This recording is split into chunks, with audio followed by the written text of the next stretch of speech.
جس وقت جنگ بدر کا واقعہ ہوا تھا،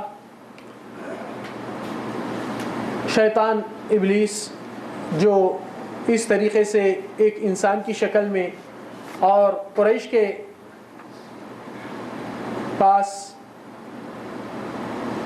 ابن عباس کی روایت ہے اور ابن کثیر کی تفسیر میں بھی کہ وہ سراقہ بن مالک بن جعثم کی شکل بھیس میں اپنے آپ کو بنا کر اور یہاں پر آ کر کیا کہا، اللہ سبحانہ وتعالی فرماتے ہیں وَإِذْ زَيَّنَ لَهُمُ الشَّيْطَانُ أَعْمَالَهُمْ وَقَالَ لَا غَالِبَ لَكُمُ الْيَوْمَ مِنَ النَّاسِ وَإِنِّي جَارٌ لَكُمْ فَلَمَّا تَرَاتِ الْفِئَتَانِ نَكَصَ عَلَى عَقِبَيْهِ وَقَالَ إِنِّي بَرِيءٌ مِّنكُمْ إِنِّي أَرَى مَا لَا تَرَوْنَ۔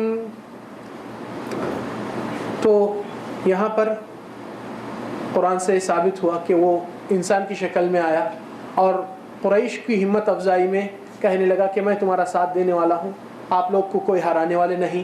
اور جیسا مقابلہ ہوا اور جنگ میدان میں اللہ کے فرشتوں کا نزول ہوا، شیطان نے پیٹھ پلٹا کر بھاگ چکا ہے اور میدان کو چھوڑ کر، اور کہنے لگا مجھ کو وہ چیز نظر آ رہی جو تم کو نظر نہیں آتی۔ تو یہاں پر انسان کی بھیس میں اور شکل میں آئے، اور اس کے بارے میں بخاری باب الوکالہ میں بھی ابو ہریرہ جب بیت المال کی نگرانی کر رہے تھے اس وقت پہ بھی ایک بوڑھے کی آدمی کی شکل میں ابلیس نے آ کر کچھ بیت المال سے چرایا، اور وہ واقعہ 3 دن کا مسلسل چلتے رہا، اور روز دوسرے دن رسول اللہ صلی اللہ علیہ وسلم ابو ہریرہ سے پوچھتے ہیں ما فعل اسیرک البارحہ، کہ آپ کا قیدی آپ کے ساتھ کیا سلوک کیا، کیا کہا آپ سے؟ تو پہلے دن اس نے کہا مجبوری میں نے ہاتھ اٹھایا، چوری کیا، معاف کر دو۔ ابو ہریرہ پہلے دن معاف کر دیے۔ دوسرے دن وہ کہنے لگا مجبوری اور بیوی بچے پریشان ہونے سے میں ہاتھ آگے پھر سے اٹھایا چوری کرنے میں، آپ مجھے معاف کر دو، وہ لوگ پریشان ہو جائیں گے۔ تیسرے دن اس نے خود کہا اے ابو ہریرہ کیا آپ سے ایک بات کہوں جس کی وجہ سے میں آپ کو سکھاؤں گا ایک بات، اگر آپ پڑھ لیں گے تو آپ کے نزدیک کوئی شیطان قریب نہیں آئے گا اور مجھے چھوڑ دینا اس کے بدلے میں۔ تو ابو ہریرہ کہے کہ کیا ہے؟ تو وہ خود کہا کہ آیت الکرسی پڑھی۔ تو نبی صلی اللہ علیہ وسلم دوسرے دن پوچھتے ہیں ما فعل اسیرک البارحہ یا ابو ہریرہ، اے ابو ہریرہ آپ کا قیدی کیا کہا آپ سے؟ قال، کہا کہ کچھ چیز سکھاؤں گا، اگر آپ پڑھیں گے آپ کے نزدیک کوئی شیطان قریب نہیں ہو سکتا۔ تو کہا آیت الکرسی۔ تو رسول اللہ صلی اللہ علیہ وسلم یہاں فرماتے ہیں صدقک وہو کذوب، یہ بات تو سچ کہا جبکہ وہ ہمیشہ کا جھوٹا ہوتا ہے۔